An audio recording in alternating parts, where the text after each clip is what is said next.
entire police force off the streets. But I wanted to come over this afternoon because I've been trying to go around and thank everyone who was responsible for the incredibly historic and successful elections that were held here in Nigeria. We have had, as all of you know, a peaceful transition. It has gone tremendously well. And as I've said to many people, the elections here were a very important development, not only for Nigeria, but I firmly believe in the development of democracy across Africa.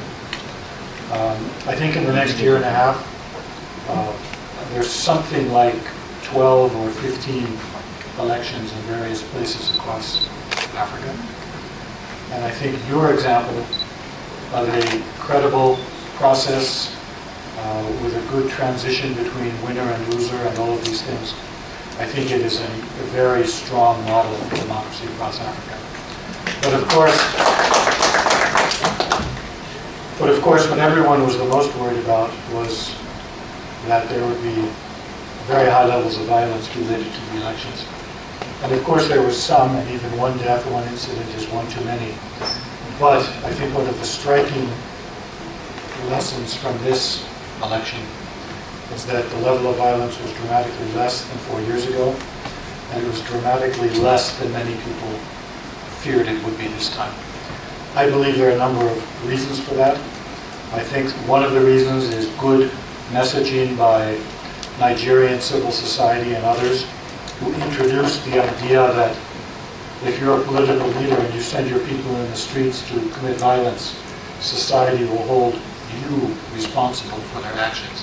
I think that sense of introducing accountability made a big difference. I think media campaigns and so on.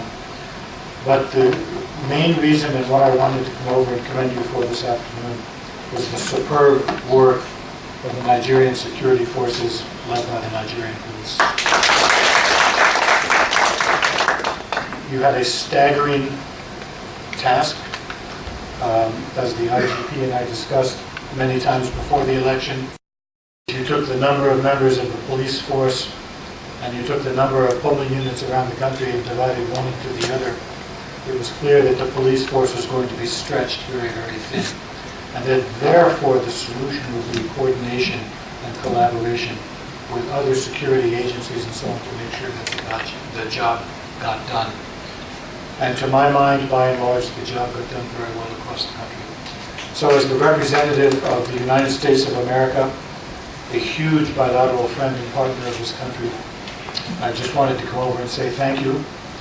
And I've been telling Washington to focus on the performance of the police, and I've been making the point to them that this is why we want to work so closely with the police in training and equipment and all of these other areas. Because when the chips are down, when the most difficult tasks are on the table, as we've seen quite recently, the NPF comes through. So thank you very much.